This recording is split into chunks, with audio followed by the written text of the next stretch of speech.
Mesdames et messieurs, chers téléspectateurs, bonsoir et bienvenue si vous venez de nous rejoindre sur Tchad 24. Au premier élément de cette édition, le Bureau national du fruit terrestre en abrégé BNFT a clôturé samedi 16 mai 2026 un atelier de formation destiné aux agents contrôleurs et émissaires sur la digitalisation des procédures de délivrance de la carte des voitures obligatoire LVO et de la taxe à l'essieu TAE. Cette initiative vise à renforcer les capacités des agents dans l'utilisation des outils numériques appliqués au secteur du transport. Mbaïrakoula Maxime nous en dit plus. Organisé du 13 au 16 mai 2026, cet atelier a réuni des agents contrôleurs et émissaires autour des sessions de formation axées sur l'utilisation et le contrôle des modules dédiés à l'émission et à la vérification de ces deux documents administratifs liés au transport de marchandises. Selon les responsables de l'institution, cette démarche s'inscrit dans un processus de modernisation des procédures administratives du secteur des transports. L'objectif est notamment d'améliorer les mécanismes de gestion et de renforcer l'utilisation des outils numériques dans les activités du BNFT. Lors de son intervention, le directeur général du BNFT, Saleh Youssouf Erda, a indiqué que cette transition numérique s'inscrit dans les orientations gouvernementales visant à promouvoir la digitalisation de l'administration publique. Il ne s'agit pas ici d'une simple numérisation des documents papier. Ce que nous avons, c'est une transformation digitale profonde et globale de toute notre institution. Cette transition s'inscrit en droite ligne de la volonté du gouvernement tchadien et puis l'engagement du programme du 12 chantier et sans action de notre chef de l'État, le président de la République, Marshal Mohamed Idriss Déby Itno. À l'issue de l'atelier, les participants ont formulé plusieurs recommandations portant notamment sur la modernisation des systèmes de gestion afin d'améliorer la collecte, le traitement et l'analyse des données statistiques relatives au transport. Ils ont également évoqué la nécessité de renforcer les capacités des agents à travers des formations pratiques sur l'utilisation des outils numériques et des logiciels de traitement des données. Au Tchad, la vaccination de routine se heurte à d'énormes problèmes liés au refus des parents par peur des effets secondaires sur leurs enfants. Pour le consultant de l'UNICEF, Dr Mamadou Berete, le respect du calendrier vaccinal passe plus important et les parents devraient se plier afin de préserver leurs enfants des épidémies. Suivez. Tout événement qui survient après la vaccination, et le plus souvent, c'est la fièvre.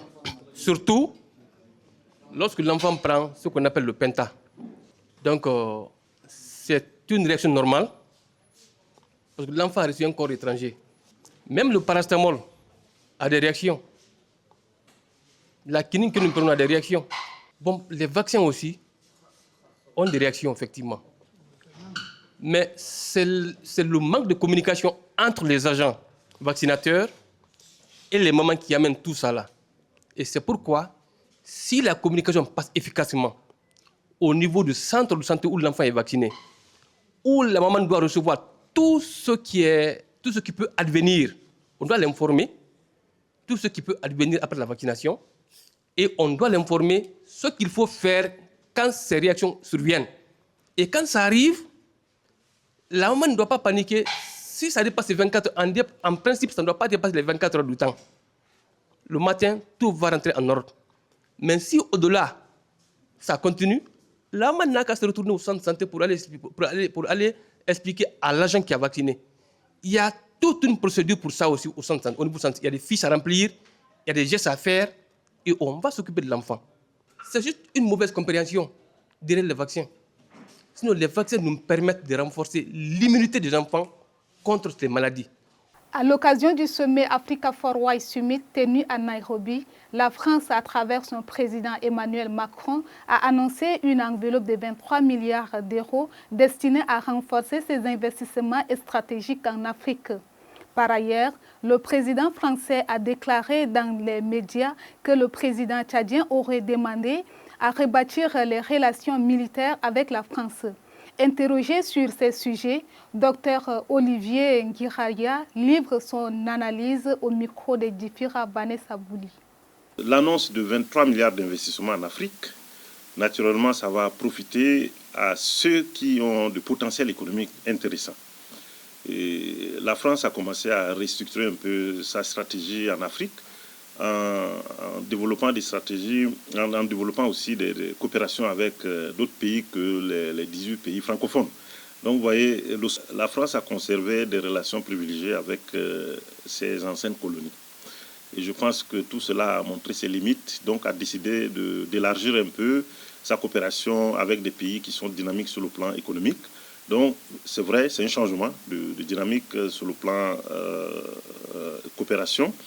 Et ça annonce quoi? Ça annonce que les pays francophones ne sont pas des bénéficiaires naturels des investissements français en Afrique, où en matière de coopération, il est question de diversifier un peu les pôles de coopération avec d'autres zones aussi de l'Afrique. Le rafraîchissement de la relation entre la France et le Tchad, je voudrais juste souligner que les 23 milliards, ça ne représente pas grand-chose par rapport aux Émirats, par exemple, qui ont investi 46 milliards en 2025, ou la Chine qui a investi environ 40 milliards en 2025 aussi. On a des États-Unis qui investissent aussi en Afrique, et vous voyez, pour 2021, c'était environ 100 milliards de dollars. Donc, à côté de ces pays, la France, ce n'est pas un gros morceau en termes de financement de l'activité économique.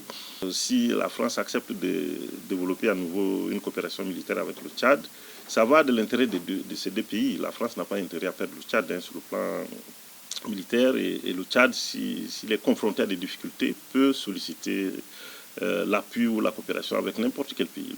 Donc c'est un pays souverain, mais nous avons assisté quand même à une série de contradictions, puisqu'il y avait rupture, et après, quelques mois après, on a vu que les deux pays ont engagé des discussions d'abord officieuses, et après ça s'est soldé par une visite officielle du président tchadien en France. Dans le quartier Walia, situé dans le 9e arrondissement d'Njamena, un projet de canalisation destiné à faciliter l'évacuation des eaux pluviales reste inachevé depuis plusieurs mois. Routes dégradées, eau stagnante et circulation difficile rythment désormais le quotidien des riverains qui interpellent les autorités à l'approche de la saison des pluies. Reportage de Durkidan Holta Solange. À Walia, sur l'axe communément appelé Chari-Djouat, les traces du chantier de canalisation sont encore visibles. Lancés il y a plus d'1 an, selon les habitants, les travaux peinent toujours à être achevés. À l'approche de la saison des pluies, les riverains redoutent le retour des inondations qui affectent régulièrement cette partie du 9e arrondissement. Pour de nombreuses familles, ce projet représentait pourtant un véritable espoir d'amélioration des conditions de vie et de mobilité dans le quartier. Selon plusieurs habitants, les travaux avaient démarré avec d'importants moyens techniques avant de ralentir progressivement. Aujourd'hui, peu d'ouvriers sont visibles sur le site, tandis que certaines portions de la voie restent difficilement praticables. Les populations dénoncent les désagréments causés par ce chantier inachevé. Routes dégradées, stagnation des eaux usées et difficultés de circulation aussi bien pour les véhicules que pour les piétons. Au début, le travail était bien débuté. Mais pour le moment, je vois ça ne fonctionne pas. Des fois, ils viennent pour quelque temps, ils travaillent. Certains se retrouvent des fois au cabaret et ils reviennent, ils disent on ne les paye pas. Et certains disent que l'argent est déjà financé. Maintenant, nous autres, quand on habite de l'autre côté, on est vraiment embrouillés, on ne sait pas qui est à l'auteur de ces problèmes. Maintenant, aujourd'hui, dans certains pays, on voit des travaux comme ça, 24 heures, c'est quelque chose de 24 heures. Mais or, ici au Tchad, c'est autre chose. Je ne sais pas le problème à la mairie ou bien au financement, je ne sais pas. Maintenant, cette fois-ci, à chaque année, on a toujours des lacunes par rapport à la canalisation. Même s'ils ne peuvent pas faire normalement, ils devaient faire seulement, nous juste seulement faire la canalisation. Peut-être ça va nous mieux soulager. Avec ça, je ne vois pas quelque chose d'importance par rapport à leur travail. Maintenant, nous sommes déjà en main. Je vois rien se manifeste. L'assainissement des quartiers constitue un enjeu majeur pour le développement urbain de la capitale. Mais pour les habitants de Walia, laisser un projet de canalisation inachevé alimente l'inquiétude, surtout à quelques semaines du début de la saison pluvieuse. À l'occasion de la Journée internationale de la famille, l'association One Shield, One Hope a organisé ce vendredi 15 mai 2026 à la Bibliothèque nationale une cérémonie de sensibilisation autour de la protection et de l'accompagnement des enfants orphelins. Cette rencontre vise à interpeller les autorités, les partenaires et les familles sur la nécessité de renforcer l'accès à l'éducation, à la santé et à un encadrement adéquat afin de garantir un avenir meilleur à ces enfants en situation de vulnérabilité. Placée sous le thème « L'avenir des orphelins, une priorité nationale, bâtir l'avenir ensemble », cette cérémonie a réuni des autorités administratives, des responsables associatifs, des partenaires sociaux ainsi que plusieurs familles et enfants autour d'un même idéal de solidarité et d'inclusion sociale. À travers cette initiative, les organisateurs ont voulu mettre en lumière les nombreuses difficultés auxquelles font face les enfants orphelins, notamment l'accès limité à l'éducation, aux soins de santé et à un environnement familial stable et protecteur. Dans son allocution, le président du comité d'organisation Bayamadine Djerabe Bonheur a rappelé que les enfants orphelins constituent une richesse humaine pour la nation et qu'il est du devoir de tous d'agir pour leur protection et leur épanouissement. Même son de cloche du côté du parrain de l'événement Saleh Daoud Gaga, qui a appelé à une synergie d'action entre les pouvoirs publics, les organisations sociales et les partenaires afin d'apporter un soutien durable à ces enfants. De même, la Sainte Bible nous invite à accompagner avec cœur les orphelins et les veuves dans leur épreuve. En investissant dans l'éducation, la santé et l'épanouissement de ces enfants, nous ne faisons pas de la charité. Non. Nous consolidons les fondations même de notre cohésion nationale.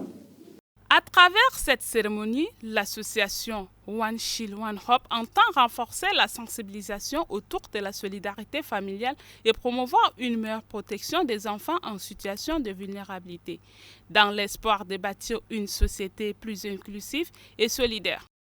À l'occasion de la Journée internationale de la famille, l'association One Shield, One Hope a organisé ce vendredi 15 mai 2026 à la Bibliothèque nationale une cérémonie de sensibilisation autour de la protection et de l'accompagnement des enfants orphelins. Cette rencontre vise à interpeller les autorités, les partenaires et les familles sur la nécessité de renforcer l'accès à l'éducation, à la santé et à l'encadrement adéquat afin de garantir un avenir meilleur à ces enfants en situation de vulnérabilité. Ashta Mohamed Kalbassou.